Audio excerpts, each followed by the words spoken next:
17장 21절 말씀입니다. 아버지께서 내 안에 내가 아버지 안에 있는 것 같이 저희도 다 하나가 되어 우리 안에 있게 하사 세상으로 아버지께서 나를 보내신 것을 믿게 하옵소서. 한 절 말씀을 봉독했습니다. 예수님께서 제자들을 위한 이 모든 기도들을 하시면서 그 결론 부분에 이르는 부분입니다. 21절부터 끝절까지 하나님께서 예수 그리스도를 보내신 궁극적인 목표가 무엇인가를 설명하는 대목입니다. 처음에 17장을 들어오면서 전체적인 구원의 그 아웃라인을 제시한 적이 있습니다. 그것은 하나 되는 것입니다. 아버지께서 내 안에 내가 아버지 안에 있는 것 같이 저희도 다 하나가 되어 우리 안에 있게 하사 세상으로 아버지께서 나를 보내신 것을 믿게 하옵소서. 하나 되는 것이야말로 하나님께서 이 죄인된 우리를 향하여 그의 사랑에 지극한 것으로 결론 내리려고 하는 궁극적인 목표입니다.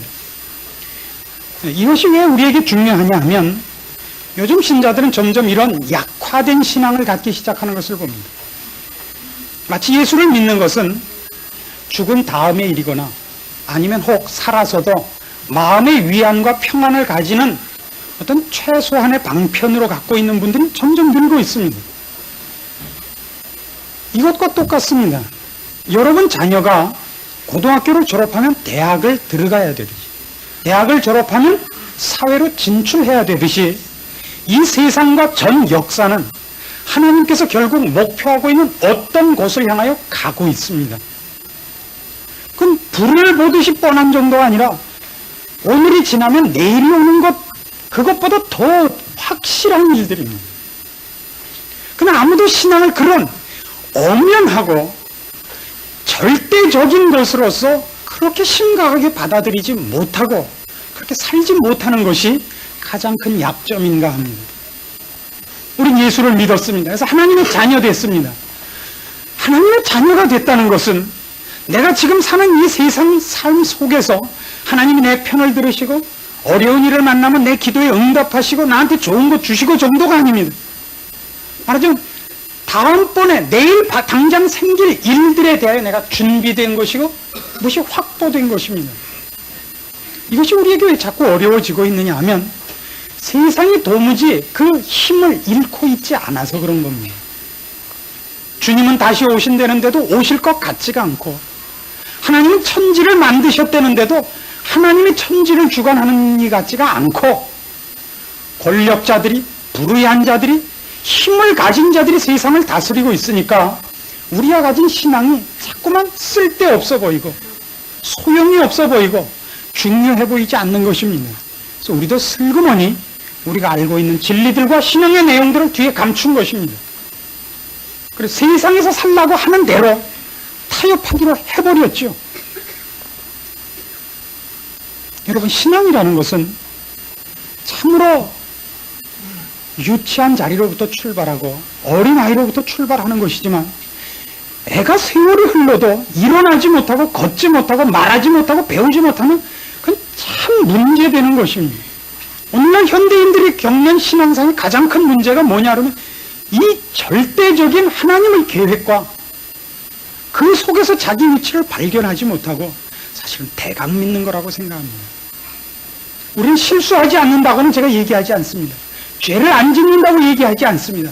그러니까 우리 마음속에 이 절대절명의 목표가 희미해졌다는 것만은 우리 알고 지나가야 되겠습니다. 에베소서 1장을 한번 찾아주시기 바랍니다.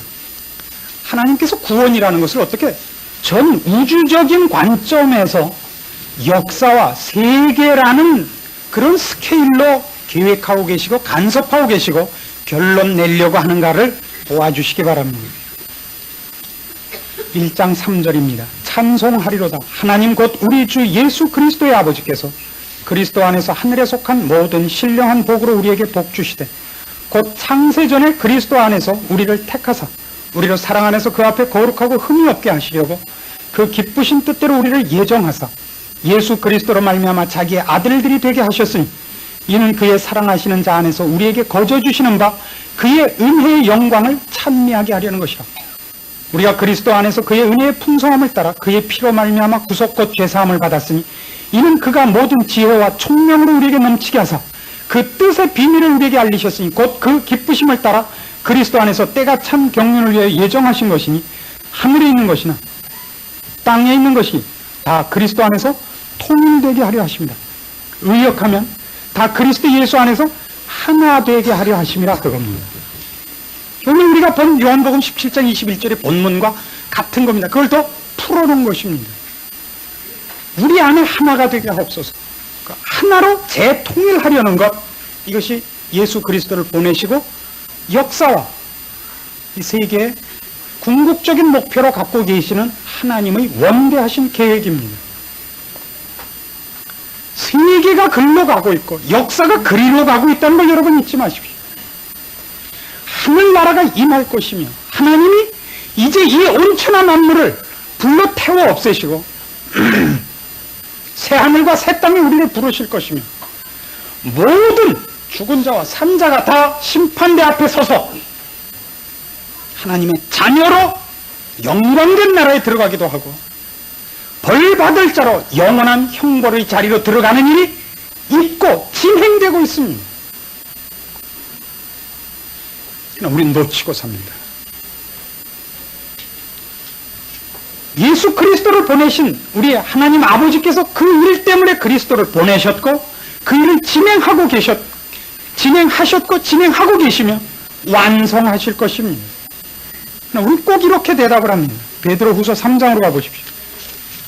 신약성경 386페이지입니다. 베드로후서 3장 3절입니다.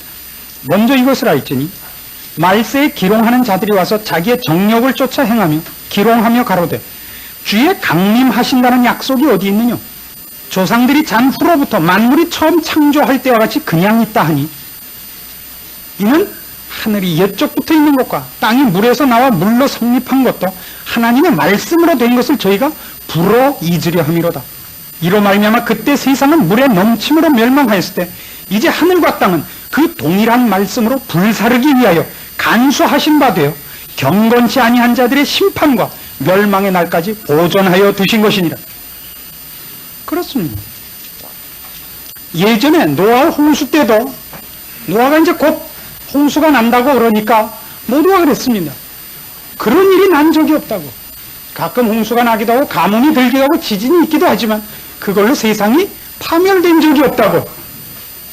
그러다 하루아침에 다 죽었습니다. 지금도 마찬가지입니다. 성경은 노아 때와 같으다.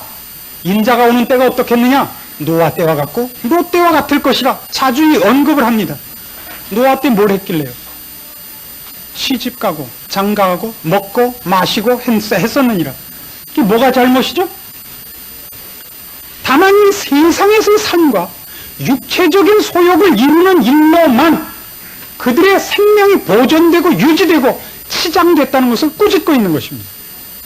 그것이 하나 더 영적인 문제로는 필요한 훈련도 진전도 다른 박질도 준비도 깨우침도 아무것도 없었단 말이에요.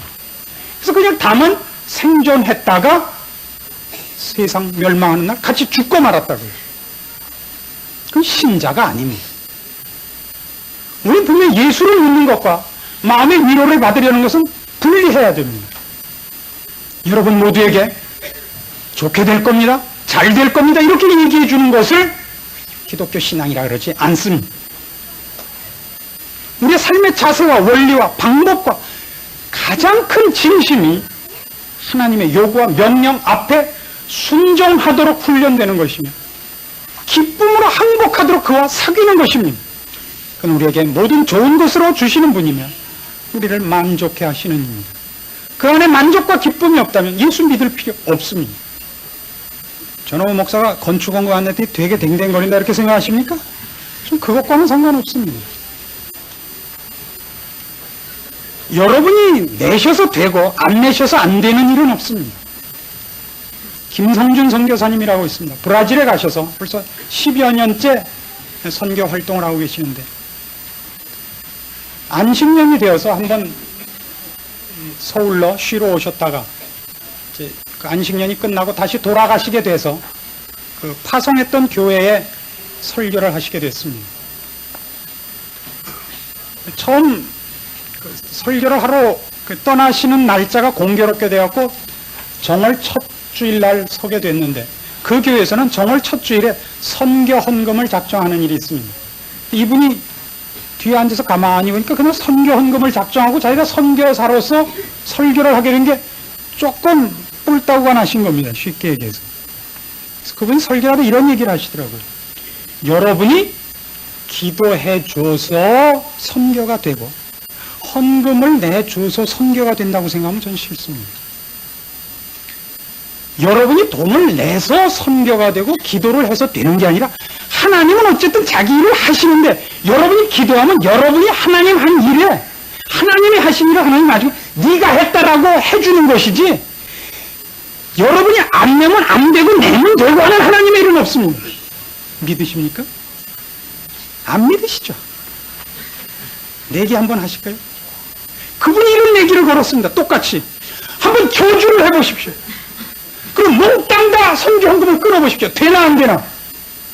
좀 그 내기를 저도 걸 수 있습니다. 한번 여러분 시험 삼아 해보지 마십시오. 제가 여러분에게 치사하게 건축 문제 갖고 지금 화를 내는 게 아닌 걸 아시죠? 여러분은 신앙을 묻고 있는 겁니다. 여러분은 이미 이 신앙생활이 치장에 불과할 만큼 세상에 모든 사람들이란 거 인정하셔야 됩니다. 치사해졌습니다. 목사가 여러분들에게 월급 받고 있는 겁니까? 아닙니다. 하나님께서 목숨을 걸고 하나님의 일을 하도록 훈련해서 보낸 참 괜찮은 사람입니다. 여러분이 제 생계를 함으로써 여러분에게 칭찬거리를 만들 것입니다. 하려고만 들면 까마귀가 빵 조각을 물어다 주는 것이 성경에 기록한 하나님의 사람을 지키는 하나님의 방법입니다. 털무불에서도 건지실 것입니다. 어떤 일에서도 하나님이 자기의 종을 지키실 겁니다. 그러나 왜 지킵니까? 이 여러분같이 불러 세운 하나님의 자녀들을 하나님의 자녀답게 만들라고 하기 위해서 지키고 있는 겁니다. 저를 증명하기 위해서 존재하지 않습니다. 여러분 부탁입니다. 여러분의 신앙을 점검해 주십시오.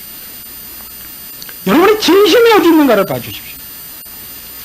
그리고 내가 갈등하기까지 신앙의 문제를 걱정한 적이 있는가라고 자기에게 물어봐 주십시오. 그것이 없어서 그렇습니다. 우린 신앙 문제로 갈등하는 자리까지 가는 것을 싫어합니다. 갈등하지 않고 할 수 있는 정도까지 하는 것을 그를 처치 플레이라 그럽니다. 여기 이렇게 와서들 사실은 잘난 척 하시는 겁니다. 이 정도 갖고는 신앙이라 그러지 않습니다. 지금 묘하게 이 문제가 건축과 결부돼서 저도 참 말하면서 치사합니다만 다른 문제와 결부됐었더라도 똑같은 얘기를 했을 겁니다. 우린 이 문제로 인하여 우리를 돌아볼 틈이 생겼을 겁니다. 하나님은 다시 오십니다. 내세적인 것을 당겨서 지금 해야 할 일을 덮어버리려고 지금 그 문제를 도입하는 것이 아닙니다. 내가 믿는 하나의 도와 교훈과 개념과 자기 최면적인 차원에서의 자기 위로 이런 것으로가 아니라 어떻게 역사와 세계와 우주가 절대적인 것들이 방향 잡고 간섭되어 어떤 꼴을 향해 나가고 있는가를 여러분 정신 차려서 보아주십시오. 적어도 그것이 신자가 갖고 있어야 되는 시각입니다. 로마서 16장에 가시면 사도 바울이 로마서를 다 끝내놓고 이런 설명을 합니다. 로마서 16장 25절입니다.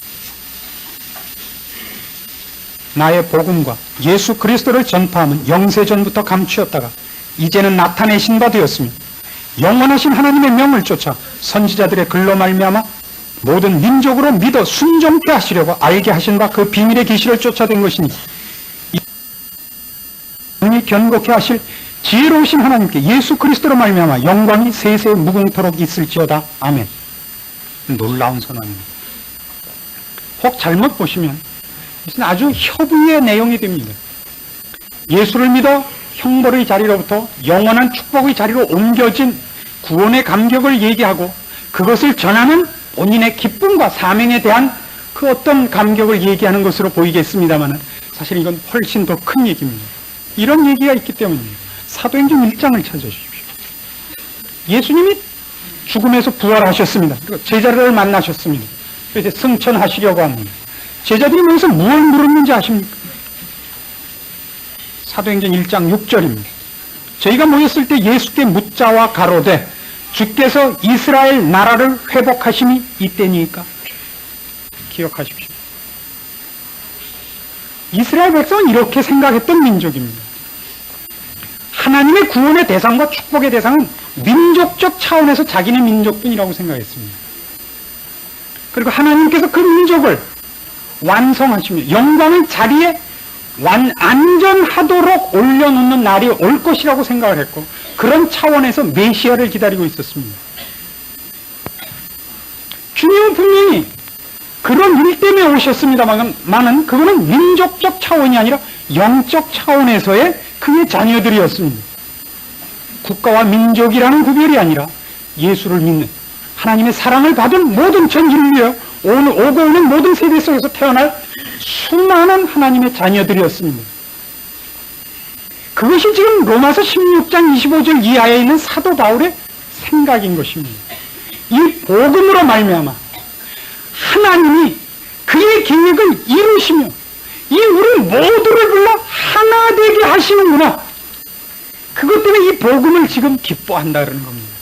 이 복음에 대한 사명을 그가 감격해하는 것입니다. 개인적으로 이것으로 인하여 내가 예수를 알게 됐고 구원을 얻게 됐다는 정도가 아니라 역사는 결국 이거였구나. 세상이란 결국 이 길로 가는 것이구나. 하나님 이런 일을 지금 해나가시며 그 엄청난 일에 나를 불러 쓰고 계시구나 하는 감동이 이 글을 쓰게 만드는 겁니다. 로마서를 여러분이 다시 한번 자세히 보시면 구원에 대한 도리만을 얘기한 것이 아니라 9장 이하에 가면 어떤 면에서 전 인류에 관한 얘기를 하고 있는 것을 볼 것입니다. 물론 그 주류를 이루는 것은 이스라엘 백성입니다만 이스라엘뿐 아니라 이방이 어떻게 구원을 얻습니까? 함께 하나님의 후사가 되며 축복받은 하나님의 유업을 이을 자들이 되는가 하는 것들을 거기 강조하는 것을 보실 것입니다. 시편을 보시면 시편은 어느 곳이나 사실은 기도들이 이 하나의 목적을 향하여 화살표를 그리고 있는 걸 보게 됩니다.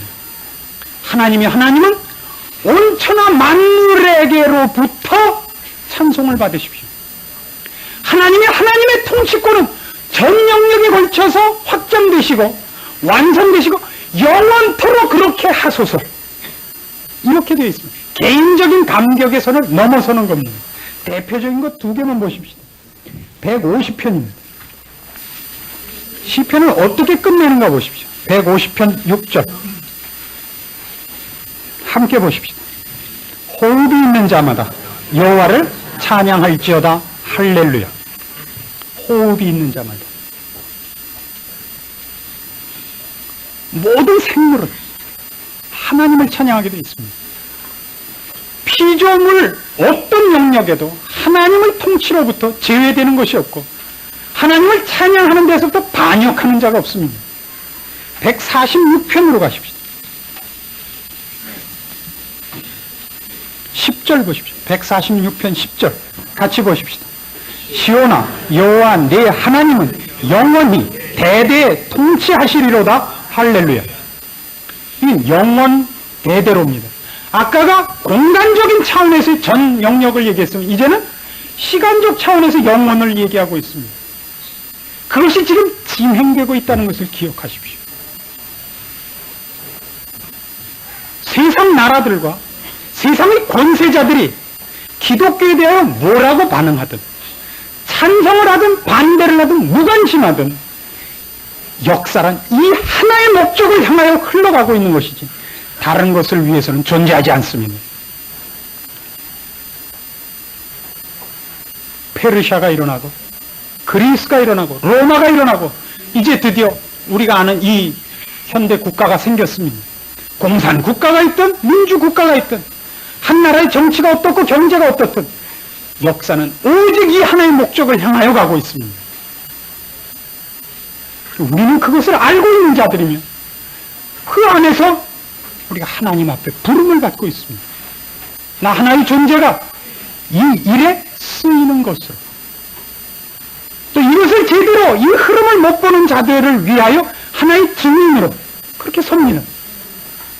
우리의 기도는 전부 합쳐져야 됩니다. 주님께서 지금 본문에서 말씀하신 것 같이 우리가 하나 된 것 같이 저희도 하나 되게 하소서. 주님의 기도요, 아버지께서 주님께 그 일을 위하여 부탁하셔서 보내신 일이요, 우리 앞에도 부탁한 기도문입니다. 주를 믿으십니까? 예, 그 싸움밖에 없습니다. 우리의 인생 정도가 아닙니다. 전 역사와 세계가 이걸 향하여 가고 있다는 것을 아십니까? 그래서 요한계시록 신약 맨 끝은 이렇게 끝이 납니다. 아멘. 주 예수여 오시옵소서. 여러분의 신앙과 여러분이 갖고 있는 신앙의 가장 깊은 토대들을 더 크고 영원하고 깊게 기초해 주시기 바랍니다. 하나님께서 우리를 이렇게 부르셨고 세계를 그렇게 간섭하고 계시고 우린 그 안에서 유일하게 역사를 제대로 볼 줄 아는 자로 서 있습니다. 그것이 여러분을 담대케 하시고 위롭게 하시고 모든 판단과 결정과 걸어나가는 걸음에 목표를 분별하는데 힘있게 발휘되는 내용으로 여러분 마음에 자리 잡기를 바랍니다. 더 이상 이렇게 신자 아닌 신자로 살지 마십시오. 신자답게 사시고 힘있게, 그래서 그런 삶을 위하여 하나님 앞에 간절히 기도하는 그런 신앙인들이 되어 주십시오. 기도하십시다. 하나님 아버지의 은혜를 감사합니다. 우리를 사랑하시는 하나님의 사랑과 능력과 그리고 그 엄청난 계획을 배웁니다. 부디 우리의 어리석음을 제하시고 우리의 연약한 믿음을 주님의 약속과 그 엄청난 계획과 능력과 자비와 은혜로서 채우시사 신자다운 신자가 되게 하소서. 담대하게 하시며 강하게 하시며 믿음 위에 설 줄 알게 하시며 그리고 무엇보다도 하나님의 사람으로 내가 서야 하는 것과 훈련받아야 하는 일들에 게으르지 않는 자들이 되게 하옵소서. 지금은 우리 주 예수 그리스도의 은혜와 하나님 아버지의 극진하신 사랑과 성령님의 교통하심, 오늘 주의 전에 나와 하나님의 어미하심 아래 자신을 새삼스럽게 살펴보고 진심을 바치기로 열심히 신앙생활하기로 약속하고 돌아가는 심령들 위해 영원토록 함께 있을지어다. 아멘.